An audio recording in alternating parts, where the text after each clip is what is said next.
হে তরুণ যুবকেরা, আমার বন্ধুরা, আমার মুরব্বিয়ানিরা, শুনে রেখে দিন বাবা, 2025-এ আমরা এমন একটা সময় অবস্থান করছি বাবা। এখন আমরা চারিদিকে যদি তাকিয়ে দেখি, এখন মানুষের কোনো কথার দাম নাই।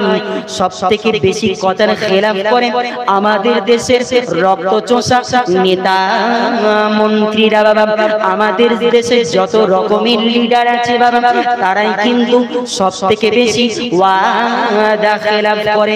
ভোটের সময় যখন হবে, তখন মানুষের দাঁড়ে দাঁড়ে গিয়ে বলবে, ও আমার দুলা ভাই, ও আমার বোনাই। ভোটের কাউন্টারে যখন যাবে, ভোটের কাউন্টারে গিয়ে 3 নম্বর লাইনে দেখবে হাতির ছবিটা আছে, ওই হাতির ছবির ওপরে বোতামটা টিপে চলে আসবে, তোমার কাঁচা বাড়িটা পাকা বাড়ি বানিয়ে দেব। তোমার ঘরের কাছে যে কলটা আছে, ওই কলটাকে সারিয়ে দেব, তোমার রাস্তাটা পাকা রাস্তা বানিয়ে দেব। কিন্তু যখন ভোট হয়ে যায় বাবা, ওই সমস্ত নেতা নাকরিদের আর পাওয়া যায় না। অনুবীক্ষণ যন্ত্র দিয়ে যদি আপনি স্ক্যান করেন, তাদেরকেও কিন্তু পাবেন না, কারণ এরা হলো পাকা মুনাফিক। বলবেন হুজুর এত বড় কথা বললেন, এর প্রমাণটা কি? আরে আমি কোন গাঁজাখুরি কথা শোনাচ্ছি না। রাসূলুল্লাহ পাক জবানে জানিয়ে দিয়েছেন, ক্বালা ক্বালা রাসূলুল্লাহ সাল্লাল্লাহু আলাইহি ওয়াসাল্লাম, আরবাউন মান কুন্না ফীহি মুনাফিকান খালিসান ওয়া মান কানাত আউওয়ালান ইযা ওয়া'আদা আখলাফা। যখন ওয়াদা করবে, যদি তুমি আমাকে ভোটটা দাও, তোমার বাড়িটা পাকা বাড়ি বানিয়ে দেব, তোমার রাস্তাটা পাকা রাস্তা বানিয়ে দেব, তোমার বাড়িতে টাইম কল বসিয়ে দেব। কিন্তু ওয়াদা করার পরে যখন ভোট হয়ে যায়, ওই সমস্ত দাজ্জাল মার্কাদেরকে আর আপনি কিন্তু খুঁজে পাবেন না। এই জন্য আমার কথা অনুযায়ী বাবা, আমার কথা অনুযায়ী রাসূলুল্লাহর কথাকে নকল করে বলছি বাবা, ওই সমস্ত লোকেরা হলো পাকা মুনাফিক। কি শুনলেন? 1 নম্বর, রাসূলুল্লাহর চরিত্র যদি বাস্তবায়িত করতে হয়, তাহলে এই খাসলাতটা আজকের থেকে আমার আপনার দিল থেকে পুরো হটাতে হবে। 1 নম্বর হলো ইদা ওয়া'আদা আখলাফ। ওয়াদা করে কোনো রকম খেলাফ করা যাবে না। মুনাফিকের 1 নম্বর লক্ষণ, মুনাফিক মানে বোঝেন তো, মুনাফিকের 1 নম্বর লক্ষণ হলো, এখন ওয়াদা করবে এক, এখন প্রতিশ্রুতি দেবে এক, পরে বলবে আর এক। বলবে এক্ষুনি দাও, ওই পরে কাউন্টারে এর পরে আর বলছি না, বলবে হুজুর রাজনীতি নিয়ে বলছে। কিন্তু না, যেটা সঠিক কথা সেটাই বলছি। আমি কোন রাজনীতিকে, রাজনীতি দলে ইঙ্গিত করে কিন্তু আমি বলছি না, ইন্ডিকেট করে বলছি না যে এই দল। আমি বলছি শাসকেরা, তারা কিন্তু এরকম করে, তারাই বেশি ওয়াদা খেলাফ করে। তো যদি রাসূলুল্লাহর প্রেমিক হতে চাও, তাহলে ওয়াদা খেলাফ করা যাবে না। আরবাউন মান কুন্না ফীহি মুনাফিকান খালিসান। আরবাউন মানে 4টে, মুনাফিকান, মুনাফিকের খাসলাত হলো 4টে। তার মধ্যে 1 নম্বর হলো ইদা ওয়া'আদা আখলাফা।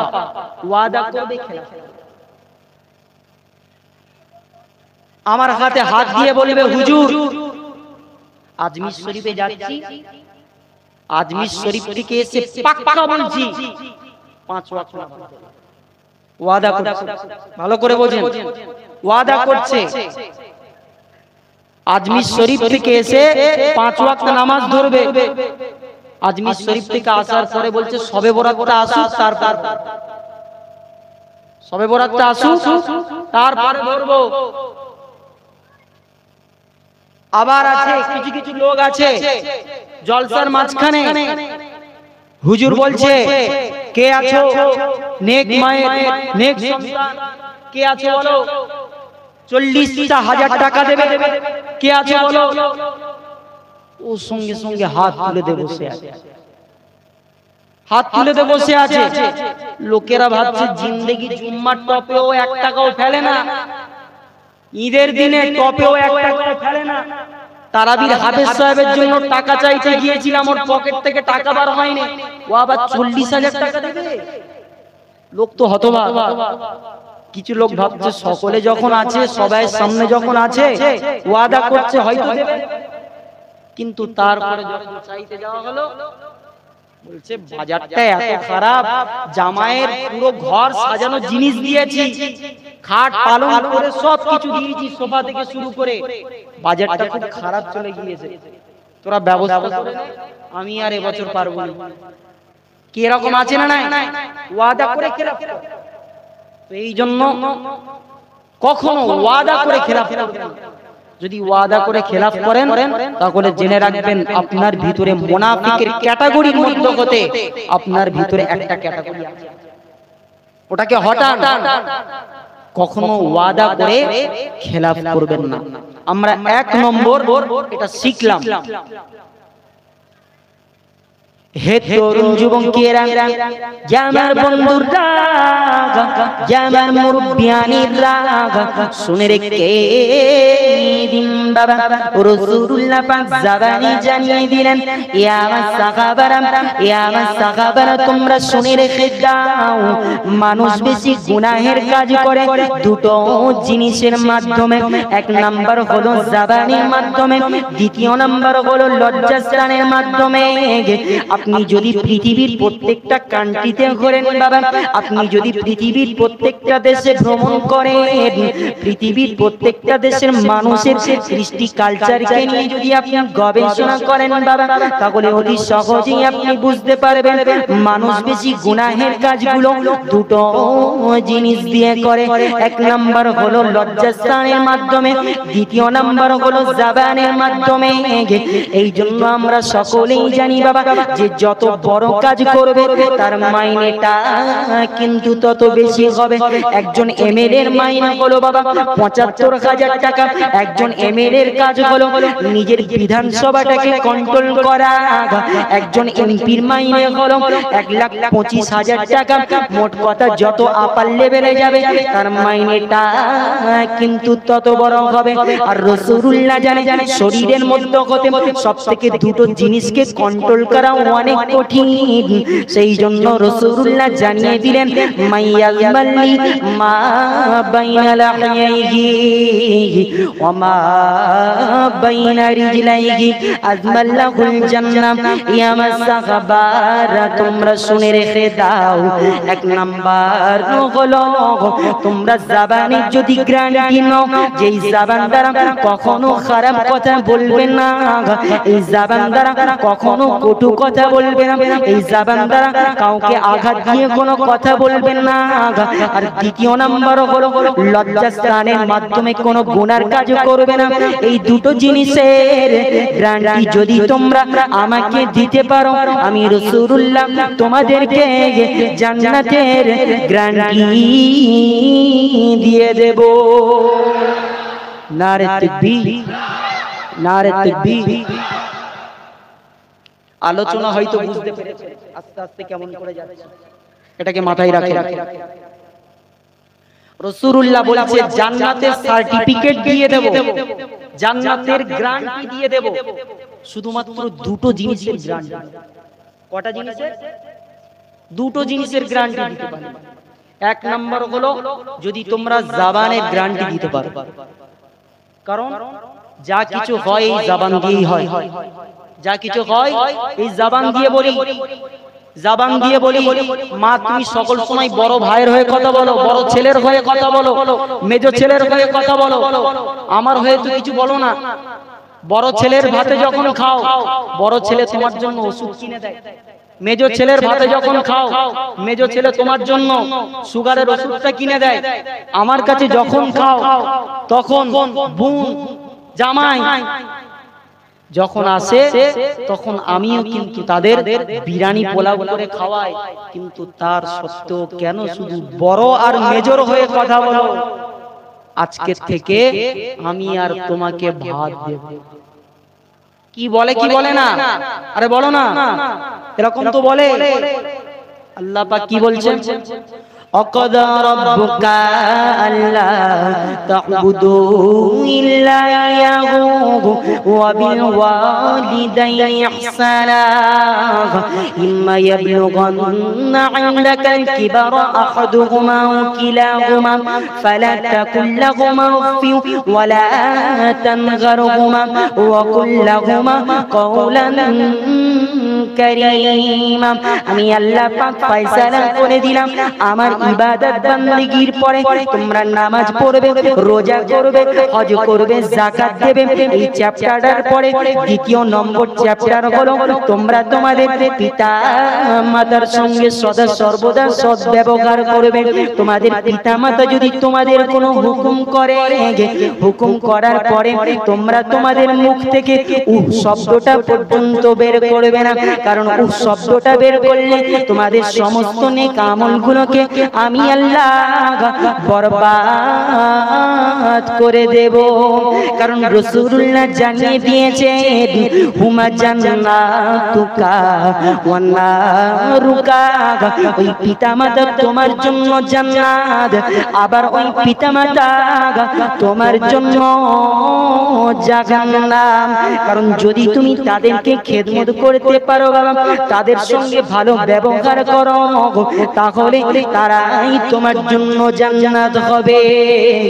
আর যদি তাদের খেদমত না করো, বইয়ের কথা শুনে বাবা যদি ভাত না দাও বাবা, বইয়ের কথা শুনে যদি পিতামাতার সঙ্গে ঝগড়া করো, তাহলে আমি আল্লাহ তোমার জন্য জাহান্নাম ব্যবস্থা করে রেখেছি। কি রাসূলুল্লাহ বলছে হুমা জান্নাতুকা ওয়া নারুকা, ওই মা বাপ তোমার জন্য জান্নাত, আবার তোমার জন্য জাহান্নাম। যদি ভালো কাজ করো, পিতামাতার সঙ্গে সৎ ব্যবহার করো, তাহলে তোমার জন্য জান্নাত হবে, আর যদি খারাপ ব্যবহার করো তোমার জন্য জাহান্নাম। রাসূলুল্লাহ বলছে তোমার পিতামাতা যদি তোমাকে কোনো হুকুম করে, কোন হুকুম করে, বৃদ্ধ বয়সে, ভালো করে খেয়াল করবেন, বৃদ্ধ বয়সে যদি তোমাকে কোন হুকুম করে, আরে না বলা তো দূরের কথা, মুখ থেকে উহ শব্দটা, মুখ থেকে উহ শব্দটা পর্যন্ত করা যাবে না। কে বলছে? হাদিস বলছে, কোরআন বলছে, আল্লাহ পাকের কালাম বলছে, আল্লাহ পাক বলছে মা বাপের সামনে উহ শব্দটা পর্যন্ত করা যাবে না। হে তরুণ যুবকেরা, আমার বন্ধুরা, আমার মুরব্বিয়ানিরা, শুনে রেখে দিন বাবা।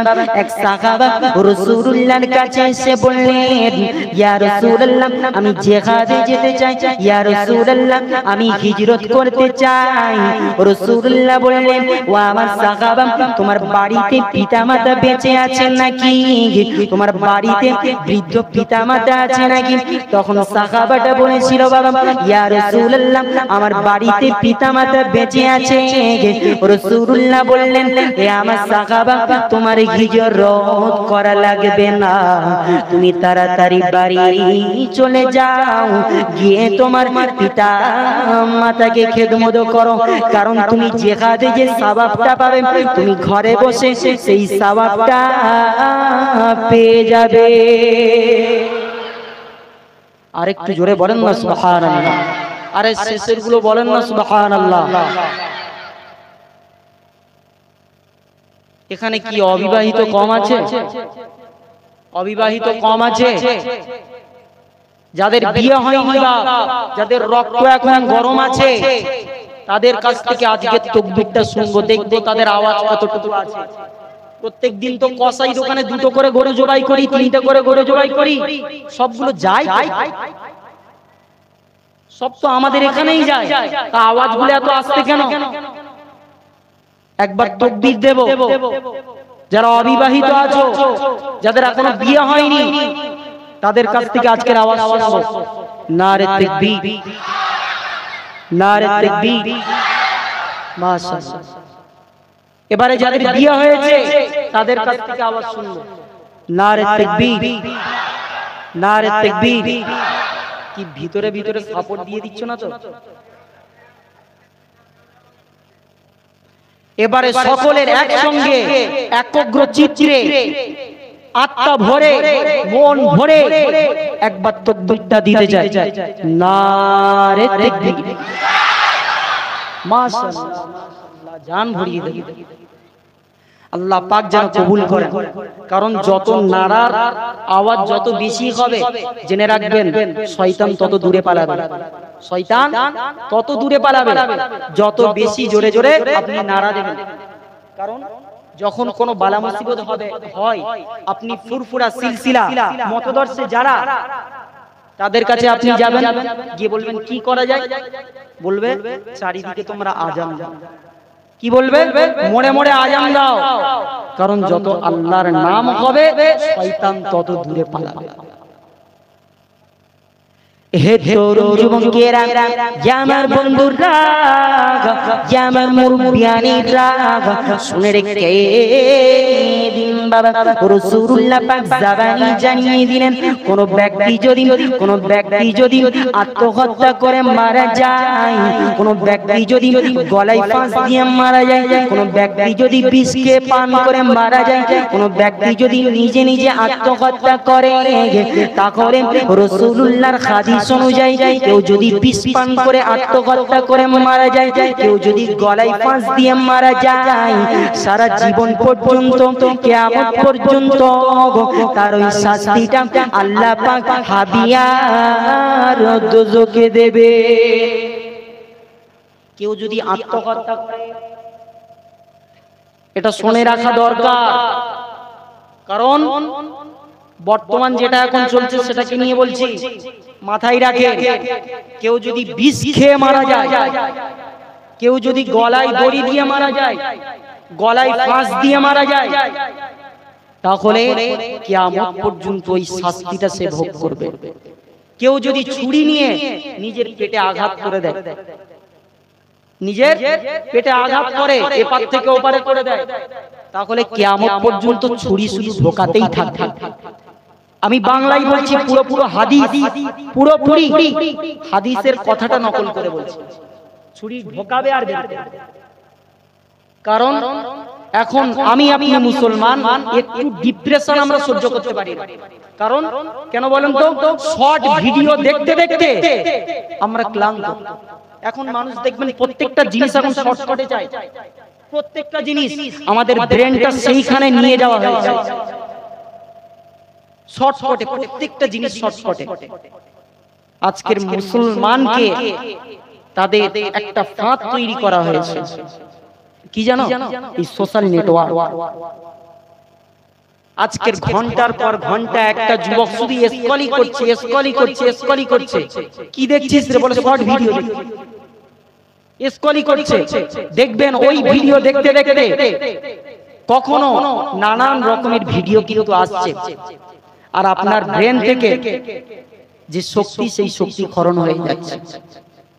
কারণ ব্রেনের যে ডোপামিন আছে এটা আস্তে আস্তে খরচ হচ্ছে। কারণ আপনি কারোর সঙ্গে কিন্তু দুজনের সঙ্গে আপনি দু রকম কথা বলতে পারবেন না। ভালো করে বোঝেন, এটা বোঝার বিষয় আছে। দুজনের সঙ্গে দু রকম কথা বলতে আপনি পারবেন না। আমি এনার সঙ্গে কথা বলছি, হাফেজ সাহেবের সঙ্গে যদি কথা বলি অন্য কথা, তাহলে কথাটাকে স্টপ করে দিয়ে এনার সঙ্গে কথা বলতে হবে, তাই কি না? স্টপ করে দিয়ে কথা বলতে হবে। কিন্তু আমাদের ব্রেনের মিনিটের মধ্যে একটার পর একটা ভিডিও, নানান অন্য রকম ভিডিও আস্তে আস্তে আমাদের ব্রেন আর নিতেই চাচ্ছে না। এই জন্য স্ক্রল করা বন্ধ করুন যুবকেরা, স্ক্রল করা বন্ধ করুন। যে কোনো একটা পার্ট নিয়ে দেখুন, স্ক্রল করেছো তো মরেছো। তো কি বলছিলাম? যেই ব্যক্তি আত্মহত্যা করবে, সারা জীবন তার পেটে সে ছুরিটা গাঁথতে থাকবে।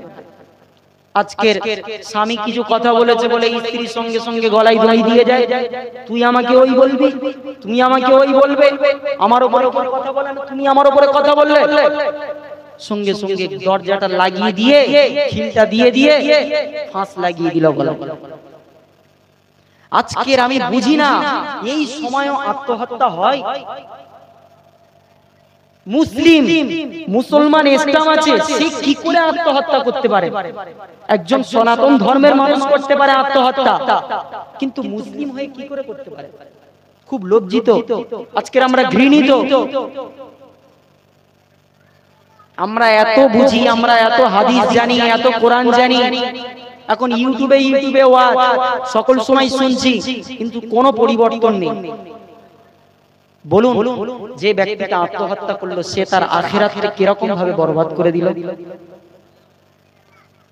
আল্লাহ পাক বলছে, ইন্না মাআল উসরি ইউসরা ফাইন্না মাআল উসরি ইউসরা। ওরে বান্দা বান্দিরা, আরে মুসিবত তো অবশ্যই আসবে, আরে মুসিবত তো আসবে।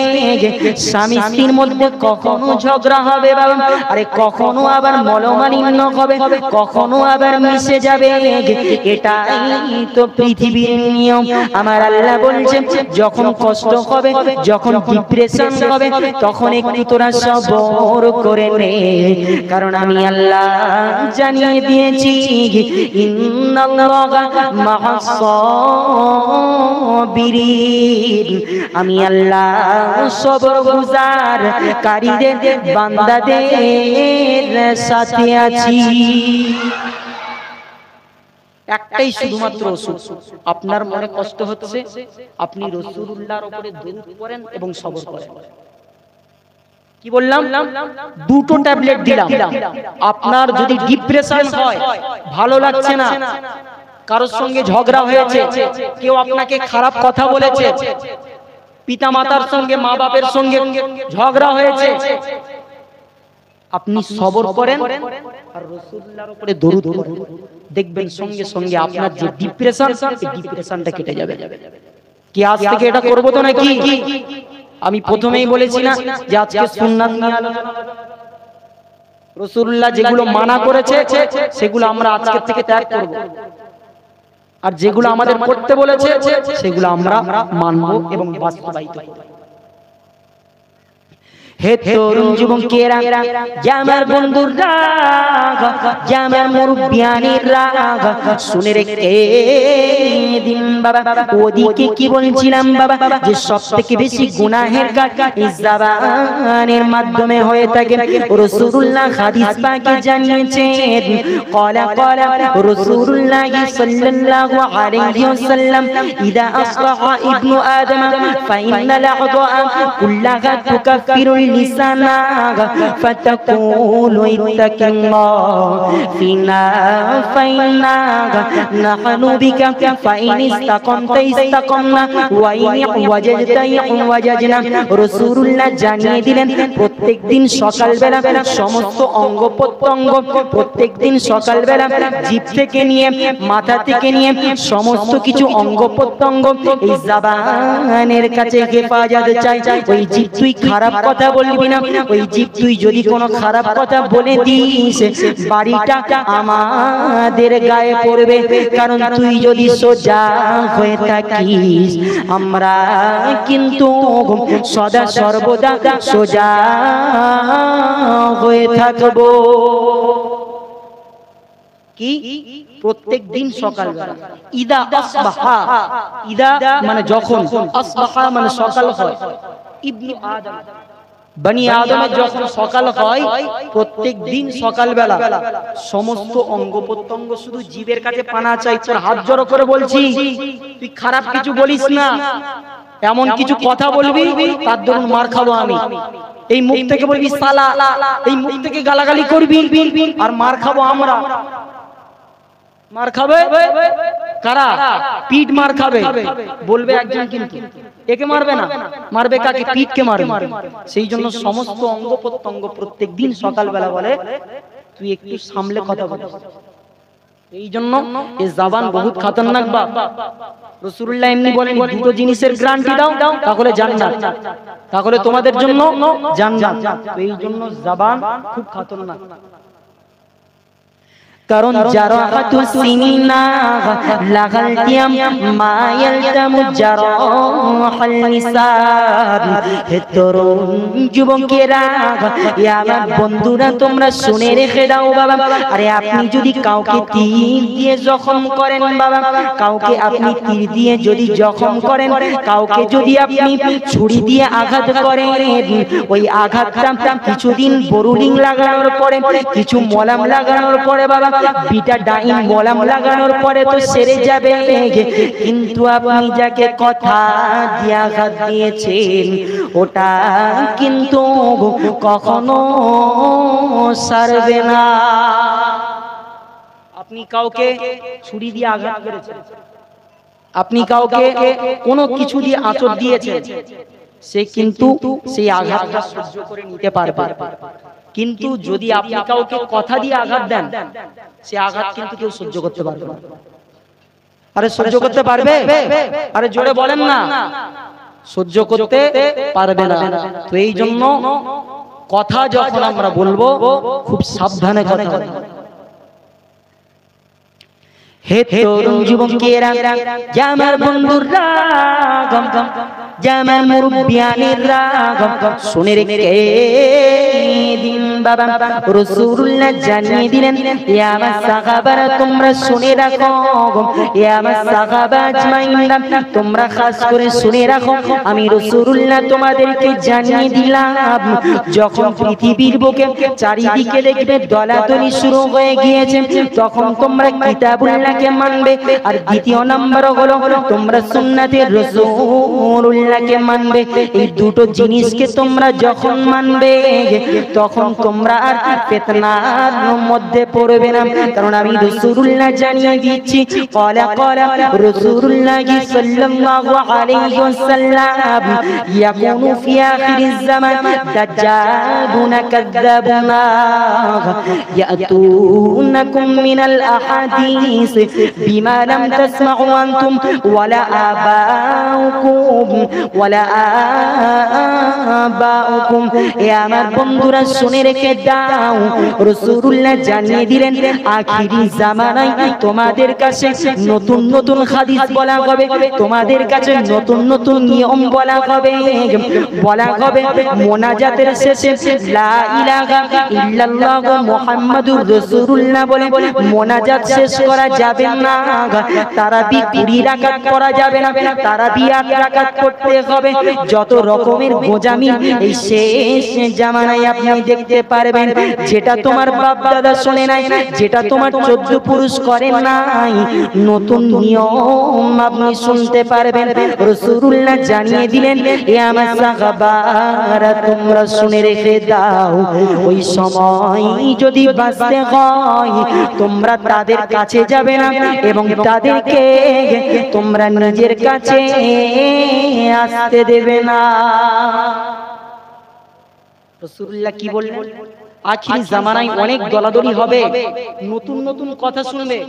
ইয়াকুনু ফি আখিরিজ জামান দাজ্জালুনা কাযযাবুনা, দাজ্জাল মার্কা আছে, তারা মিথ্যা মিথ্যা কথা বলবে। তারাবি 20 রাকাত নয়, তারাবি 8 রাকাত। মোনাজাতের শেষে লা ইলাহা ইল্লাল্লাহ মুহাম্মাদুর রাসূলুল্লাহ বলা যাবে না, রাসূলুল্লাহর নাম নিয়ে মোনাজাত শেষ করা যাবে না, দরুদ শরীফ পড়া যাবে না। আরে খুব দরুদ শরীফের মর্যাদা আল্লাহ পাক এত রেখেছেন, নামাজ, রোজা, হজ, যাকাত সমস্ত কিছুর থেকে দরুদ শরীফের মর্যাদা অনেক। কেন? ইন্নাল্লাহা ওয়া মালাইকাতাহু ইউসাল্লুনা আলান নবী ইয়া আইয়ুহাল্লাযীনা আমানু সাল্লু আলাইহি ওয়া সাল্লিমু তাসলিমা। ইয়া আমার সাহাবারা, ইয়া আমার উম্মাতিরা, তোমরা শুনে রেখে দাও, আল্লাহ পাক জানিয়ে দিলেন, আমি আল্লাহ খুব নিজে দরুদ শরীফ পড়ি, আমি আল্লাহ নিজে আমার হাবিবের উপরে দরুদ পড়ি এবং ফেরেশতাদেরকে দরুদ পড়ার হুকুম করি এবং সমস্ত ঈমানদারকে আমি আল্লাহ নিজে দরুদ পড়ার কথা বলেছি। আমি আল্লাহ নামাজের হুকুম করেছি, কিন্তু আমি আল্লাহ নিজে নামাজ পড়ি না। আমি আল্লাহর রোজার হুকুম করেছি, কিন্তু আমি আল্লাহ নিজে রোজা রাখি না। আমি আল্লাহ যাকাতের হুকুম করেছি, কিন্তু আমি আল্লাহ যাকাত আদায় করি না। কিন্তু আমি আল্লাহ দরুদ শরীফ নিজে পড়েছি। আর আমি আল্লাহ তোমাদের সকলকে দরুদ শরীফ পড়তে বলেছি। কি শুনলেন? নামাজ, রোজা, হজ, যাকাতের থেকে দরুদ শরীফের মর্যাদা অনেক বেশি। কারণ নামাজ আল্লাহ পাক বলছে আকিমুস সালাহ, বান্দা নামাজ পড়ো। আল্লাহ কোনদিন নামাজ পড়েছে? আল্লাহ নামাজ পড়তে হয়। আল্লাহ পাক বলছে বান্দা তোমরা রোজা রাখো। কোনদিন আল্লাহ পাক রোজা রেখেছে? আল্লাহ পাক বলেছে বান্দা তুই যাকাত দে। আল্লাহ পাক কোনদিন যাকাত দিয়েছে? কিন্তু আল্লাহ পাক বলছে আমি আমি আমার হাবিবের উপরে দরুদ পড়ি, আমার মালায়েকারা পড়ে, আমার ফেরেশতারা পড়ে। আর এই জন্য আমি তোমাদেরকে হুকুম করলাম তোমরা আমার হাবিবের উপরে দরুদ পড়ো। আরো চিল্লে বলেন না নারে তাকবীর।